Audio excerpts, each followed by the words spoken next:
मित्रों नमस्कार। मैं ओझा सर धरा क्लासेस के माध्यम से आपके बीच में उपस्थित हुआ हूँ। आज मैं ऑक्सिलरी वर्ब के विषय में बताऊंगा कि ऑक्सिलरी वर्ब क्या होती है, इसको हम कैसे समझते हैं, इसका प्रयोग कैसे करते हैं। पिछले वीडियो में मैंने आपको लिंकिंग वर्ब के विषय में बताया था, जिसको संयोजक क्रिया कहते थे। आज मैं ऑक्सिलरी वर्ब के विषय में बताऊंगा, जिसको हम हेल्पिंग वर्ब भी कहते हैं। हेल्पिंग वर्ब का मतलब सहायक क्रिया। जो ऑक्सिलरी वर्ब होती है ये मेन वर्ब की क्या करती है, हेल्प करती है, मदद करती है। तो इसको हम इस रूप में जानते हैं। इसके अंतर्गत आप ये समझ सकते हैं, जैसा कि यहाँ पर ऑक्सिलरी वर्ब्स को हेल्पिंग वर्ब्स के रूप में भी जानते हैं। ये सहायक क्रिया होती है, जिसका डेफिनेशन इस प्रकार से है, the verb which help the main verb, अर्थात वो क्रिया जो कि मुख्य क्रिया की मदद करती है इन कंप्लीटिंग ए सेंटेंस, एक वाक्य को, सेंटेंस को पूरा करने के लिए जो क्रिया मुख्य क्रिया की मदद करती है, is called an auxiliary verb. उसको हम सहायक क्रिया के रूप में जानते हैं। इसी को हिंदी में इस प्रकार से कह सकते हैं, जो क्रिया वाक्य बनाने में मुख्य क्रिया की सहायता करती है उसे सहायक क्रिया कहते हैं, अर्थात हेल्प करने वाली क्रिया। ऐसी वर्ब जो मुख्य क्रिया की मददगार होती है, मदद करती है, हेल्प करती है, उसी को हम हेल्पिंग वर्ब या ऑक्सिलरी वर्ब्स कहते हैं। तो आज मैं आपको ऑक्सिलरी वर्ब्स के विषय में बताऊंगा कि what is auxiliary verbs and how we use to it. तो यहाँ पर ध्यान देंगे, इसको हम इस तरह से परिभाषित कर सकते हैं। और अब आप लोग इसके मॉडल्स को समझें, इसके टाइप को समझें, ये कितने प्रकार की है और किस तरह से हम इसका प्रयोग करेंगे। मेरे प्रिय दोस्तों, पहले तो आप ये समझ लें कि ये जो ऑक्सिलरी वर्ब है, इसके विषय में मैंने, अब आप देखेंगे कि जो वर्ब होती है, वर्ब्स में एक तो मेन वर्ब्स है, जिसके विषय में मैं आपको बता चुका हूँ, मेन वर्ब, और दूसरी जो है ये आपकी ऑक्सिलरी वर्ब होती है, ऑक्सिलरी, और तीसरी जो है मॉडल वर्ब्स होती है।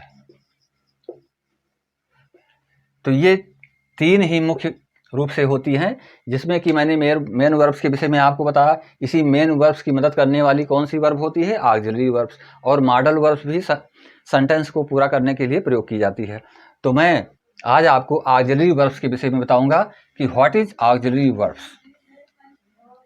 ऑक्सिलरी वर्ब्स को किस रूप में हम प्रयोग करते हैं और कहाँ प्रयोग करते हैं, किस रूप में प्रयोग करते हैं, तो इसके विषय में आपको जानना है मेरे दोस्तों।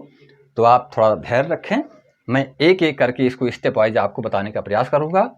तो सबसे पहले आप ये समझें कि जो आपको बी, मैंने पिछले वीडियो में आपको बताया था कि बी का प्रयोग, बी के तहत जो है हम किसका प्रयोग करते हैं, इज का, एम का, आर का, वाज का और वर का।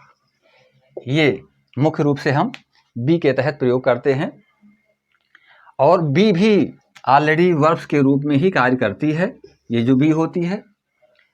और इसके अलावा जितने भी टेंस हैं, प्रेजेंट, पास्ट, फ्यूचर, सबकी फॉर्म में जिस वर्ब का हम प्रयोग करते हैं, वह सभी क्रियाएं, जैसे हम प्रयोग के रूप में यहाँ पर देख रहे हैं कि हैज के रूप में, हैज, हैड और हैव, आप देखेंगे ये है। इसी तरह से बी के रूप में हम बीइंग देखते हैं और बीड देखते हैं, और बी जो कि होता है। और इसी प्रकार से हम बिल का प्रयोग और शैल का प्रयोग करते हैं। और इसी प्रकार से डू, डिड और डज, ये होती हैं। तो ये सारी क्रियाएं जो है, जैसे इज का प्रयोग एम का, आर का, वाज, वेयर का, हैज, हैड, हैव, बीइंग का प्रयोग पैसिव वॉइस में प्रयोग करते हैं हम इसका, बीन का प्रयोग किया जाता है, बी का प्रयोग किया जाता है, बिल और शैल का प्रयोग करते हैं, डू, डिड और डज का प्रयोग करते हैं। तो ये सारी हमारी जो हैं वर्ब्स हैं, ये वर्ब हैं, ये क्या है, एक हेल्पिंग वर्ब का कार्य करती हैं, क्योंकि सेंटेंस को पूरा करने के लिए मेन वर्ब में इनका होना आवश्यक होता है। इसलिए हम इनका अलग अलग तरीके से प्रयोग करते हैं। तो मैं अब आपको एक एक करके एग्जाम्पल्स के रूप में समझाता चलूँगा, जिससे आपकी समझ में सारी चीज़ें आती रहेंगी। तो सबसे पहले आप जो है इज का प्रयोग सेंटेंस में करेंगे। इज का प्रयोग हम एक एक करके आपको अलग एग्जाम्पल्स के रूप में लिख रहा हूँ, जिससे सारी चीज़ें आप समझते चले जाएंगे।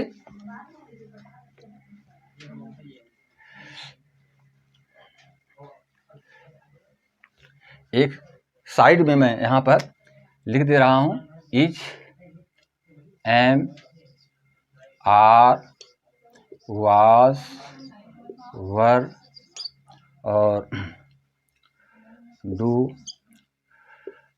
Does, did, has, have, had, will और शैल। अब ये क्रियाएं हैं इज, एम, आर। अब सेंटेंस के रूप में आप देखेंगे कि ये सारे जो है ऑक्सिलरी वर्ब्स ही हैं। इसमें जैसे इज का प्रयोग कर रहे हैं तो ही इज रीडिंग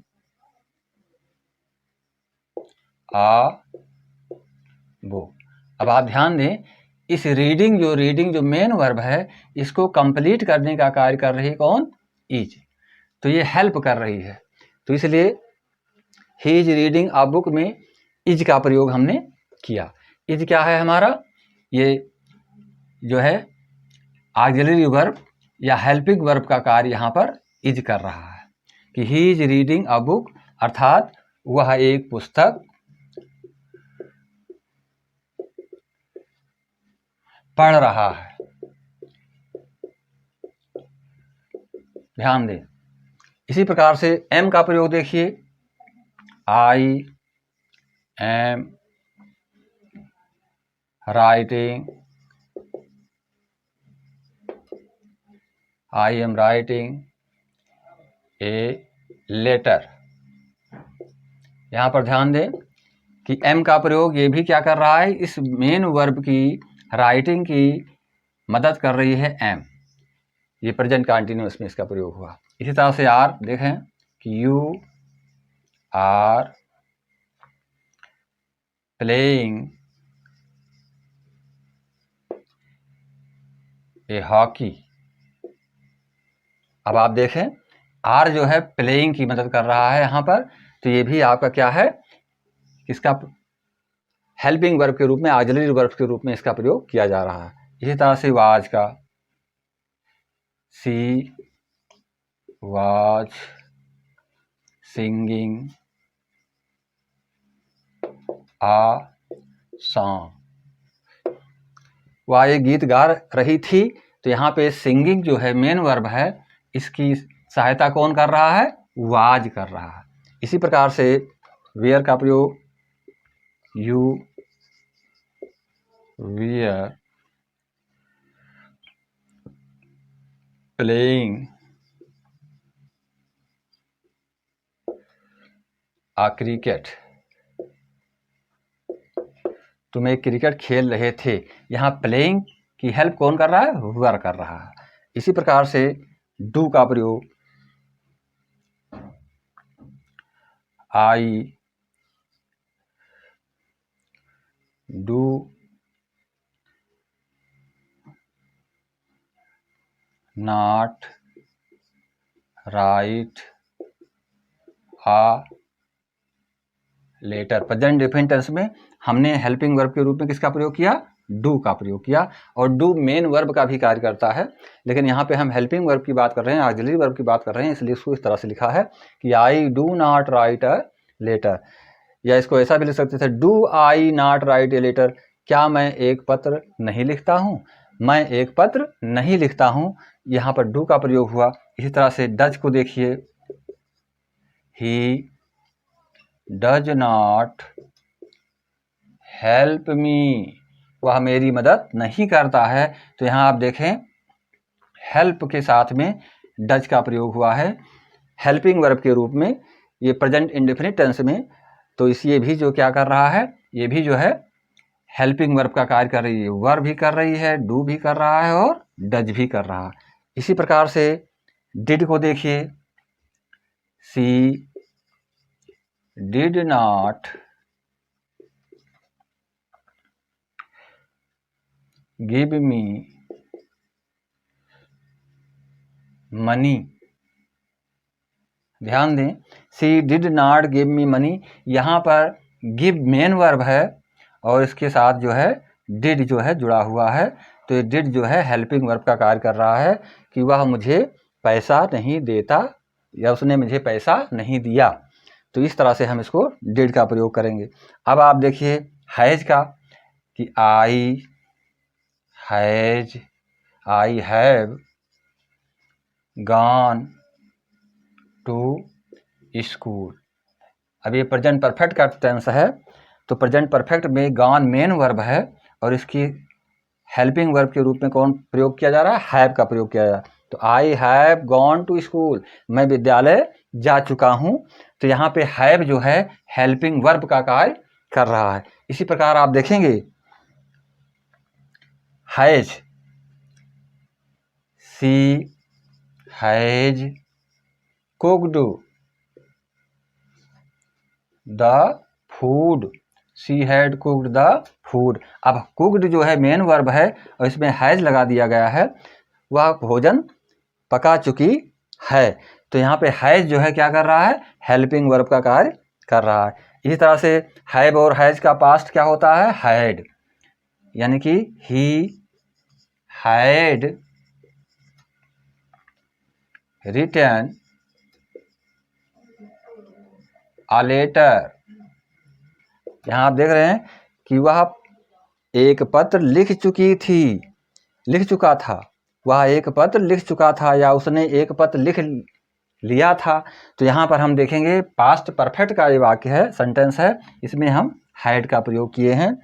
तो इस तरह से हम इसका यूज कर रहे हैं। इसी प्रकार से बिल का देखिए, यू विल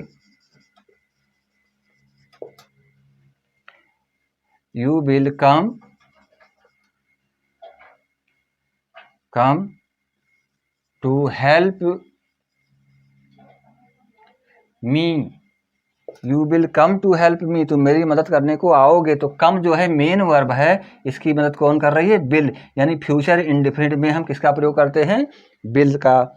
इसी तरह से शैल को देखेंगे कि आई शैल डू माई वर्क, अर्थात मैं अपने कार्य को करूंगा। तो डू मेन वर्ब है यहाँ पर और शैल जो है हेल्पिंग वर्ब का कार्य कर रहा है। इसी प्रकार से बीइंग का प्रयोग करते हैं। बीइंग का प्रयोग प्राय जो है पैसिव वॉइस में किया जाता है और बीन का प्रयोग प्रेजेंट परफेक्ट कंटिन्यूअस में करते हैं, चाहे वो प्रेजेंट परफेक्ट कंटिन्यूअस हो, चाहे पास्ट परफेक्ट कंटिन्यूअस हो, चाहे फ्यूचर परफेक्ट कंटिन्यूअस में, उसमें हम बीन का प्रयोग करते हैं। तो इस प्रकार के सेंटेंस भी आप समझ लें, जैसे she has been cooking food since morning. यहाँ आप ध्यान दें कि वह सुबह से भोजन पका रही है। तो यहाँ पे हमने बीन का प्रयोग किया है जो कि मेन वर्ब कुकिंग के साथ में जुड़ रहा है। अच्छा, बीइंग का प्रयोग कब करते हैं? पैसिव वॉइस में, इसको भी लिख दे रहा हूं, जैसे a book is being written by Mohan. अब आप यहाँ देखेंगे कि a book is being written by Mohan, यहाँ पे प्रेजेंट कंटिन्यूअस का सेंटेंस था। तो इसमें जो है हमने बीइंग का प्रयोग किया, किसके साथ में किया? मेन वर्ब रिटन के साथ में। उसके पूर्व में मैंने बीइंग का प्रयोग किया और लिंकिंग वर्ब भी इज भी लगाया गया। तो ये book is being written by Mohan, इसका प्रयोग हम प्रायः जो है पैसिव वॉइस के बनाने के समय करते हैं। तो आप ये समझ लें कि जो भी वर्बें हैं, जैसे इज के लिए मैंने विषय में आपको मैंने बता दिया, is, am, are, was, were, do, does, did, has, have, had, will और शैल तथा जो है बीन को भी बता दिया गया है। तो हम इनका प्रयोग जो है मेन वर्ब की हेल्प के लिए करते हैं। किसके भी रूप में करते हैं, किसकी मदद के लिए करते हैं? मेन वर्ब के हेल्प के रूप में करते हैं। तो यहाँ पे जैसे ही इज रीडिंग अ बुक, वह एक पुस्तक पढ़ रहा है। इज जो है हेल्पिंग वर्ब है और मेन वर्ब क्या है? रीडिंग। इसी तरह से आई एम राइटिंग अ लेटर्स, मैं एक पुस्तक लिख रहा हूँ। तो यहाँ पे राइटिंग जो है मेन वर्ब है और हेल्पिंग वर्ब क्या है? एम। इसी प्रकार you are playing a hockey, तुम एक हॉकी खेल रहे हो। तो इसमें मेन वर्ब क्या है? प्लेइंग, और हेल्पिंग वर्ब क्या है? और। तो you are playing a hockey, तुम एक हॉकी खेल रहे हो, प्रेजेंट कंटिन्यूअस टेंस। इसी तरह से she was singing a song, वह एक गीत गा रही थी। तो सिंगिंग मेन वर्ब है, इसकी सहायता कौन कर रही है? कौन सी वर्ब? वाज कर रही है यहाँ पे। तो वाज का प्रयोग किया गया। इसी तरह से you were playing a cricket, तुम एक क्रिकेट खेल रहे थे। ये प्रेजेंट कंटिन्यूअस पास्ट कंटिन्यूअस का सेंटेंस है। इसमें प्लेइंग मेन वर्ब है और जो है हेल्पिंग वर्ब के रूप में कौन काम कर रहा है? वर्कर काम कर रहा है, जिसको हम लिंकिंग वर्ब के रूप में जानते आए हैं। इसी तरह से आई do not write A letters, मैं एक पत्र नहीं लिखता हूँ। प्रेजेंट डिफिनिट का सेंटेंस है। राइट जो है इसमें मुख्य क्रिया का कार्य कर रहा है और जो है हेल्पिंग वर्ब के रूप में डू का प्रयोग किया गया है प्रेजेंट इंडेफिनिट में निगेटिव के रूप में। इसी प्रकार से he does not help me, वो मेरी मदद नहीं करता है, ये भी प्रेजेंट इंडेफिनिट का निगेटिव सेंटेंस है। इसमें हेल्प मेन वर्ब है, इसकी मदद कौन कर रहा है? डज। डज लगाने पर हमने निगेटिव इसको बना दिया।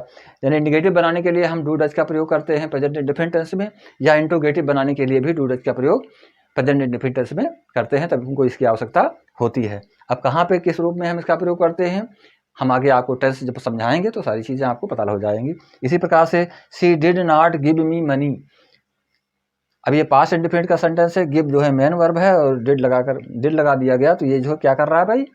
ये भी हेल्पिंग वर्ब का कार्य कर रहा है निगेटिव सेंटेंस में। इसी तरह से I have gone to school, मैं विद्यालय जा चुका हूँ। गॉन मेन वर्ब है और इसके साथ हेल्पिंग वर्ब का कार्य कौन कर रहा है? हैव कर रहा है। इस तरह से सी हैज कुक्ड द फूड, वह भोजन पका चुकी है। तो इसमें कुक्ड जो मेन वर्ब है और हैज हेल्पिंग वर्ब का कार्य कर रहा है। इसी तरह से she had, he had written a letters, वह एक पत्र लिख चुका था। तो यहाँ पे रिटन मेन वर्ब था और हैड जो है हेल्पिंग वर्ब के रूप में यहाँ पर कार्य कर रहा है, क्योंकि ये पास्ट परफेक्ट का टेंस है। पास्ट परफेक्ट का फॉर्म यहाँ प्रयोग किया गया है। इसी तरह से you will come to help me, तुम मेरी मदद करने को आओगे। तो यहाँ पर जो है कम जो है मेन वर्ब है और हेल्पिंग वर्ब के रूप में विल का प्रयोग किया गया है। ये फ्यूचर इंडेफिनिट का सेंटेंस है। इसी तरह से आई शैल डू माई वर्क, मैं अपने कार्य को करूँगा, यहाँ भी फ्यूचर इंडेफिनिट का सेंटेंस है। शैल जो है हेल्पिंग वर्ब के रूप में कार्य कर रहा है और जो है डू मेन वर्ब का कार्य कर रहा है। इसी प्रकार से she has been cooking food since morning, ये प्रेजेंट परफेक्ट कंटिन्यूअस का सेंटेंस है। प्रेजेंट परफेक्ट कंटिन्यूअस में, पास्ट परफेक्ट कंटिन्यूअस में और फ्यूचर परफेक्ट कंटिन्यूअस में मेरे दोस्तों प्रायः जो है हैज़ बीन और हैव बीन का प्रयोग और will have been, shall have been का प्रयोग करते हैं। तो यहाँ पर जो है she has been cooking food since morning, इसमें जो बीन जोड़ा गया है, बी से बीन बना हुआ है। तो कुकिंग मेन वर्ब है, तो कुकिंग मेन वर्ब की मदद कौन कर रही है? बीन। किसके साथ में? हैज के साथ में होकर के, यानी has been cooking food since morning, वो सुबह से भोजन पका रही है। इसी प्रकार से आप देखेंगे a book is being written by Mohan, ये प्रेजेंट कंटिन्यूअस का सेंटेंस था, इसको पैसिव वॉइस में चेंज करने पर यह हुआ कि ए बुक इज बीइंग का प्रयोग पैसिव वॉइस में प्रायः करते हैं। तो इस तरह से हम ऑक्सिलरी वर्ब का प्रयोग, हेल्पिंग वर्ब का प्रयोग जो है प्रायः मदद के लिए, मेन वर्ब की सहायता के लिए हम करते हैं, जिसको कि सभी टेंसों में आप देख सकते हैं। अब हम इसके पश्चात आपको कुछ सेंटेंस भी बनाने के लिए कहूँगा, जिससे आप इसका सबका प्रयोग कर पाएँ। तो इन सभी जो हेल्पिंग वर्ब्स हैं, इनका प्रयोग आप इसी प्रकार से सेंटेंस में करेंगे मेरे दोस्तों। और चैनल को लाइक और सब्सक्राइब अवश्य करें और अपने मित्रों के बीच में शेयर करें, जिससे हर कोई इसका लाभ उठा पावे। और मैं चाहता हूं कि आप स्टेप बाय स्टेप हर चीज़ को समझते चलें, क्योंकि समझना बहुत ही आवश्यक है आगे बढ़ने के लिए। जब तक हम किसी चीज़ को मजबूती से नहीं जान पाएंगे, हमारे लिए मुश्किल होगी। My dear friends, I hope that you will be ready to take interest in my teaching, because I always try for everybody that which knowledge I have presented to you is not be available to you। तो मैं इसी के साथ मैं इस video को समाप्त कर रहा हूँ मेरे मित्रों। धन्यवाद। जय हिंद, जय भारत।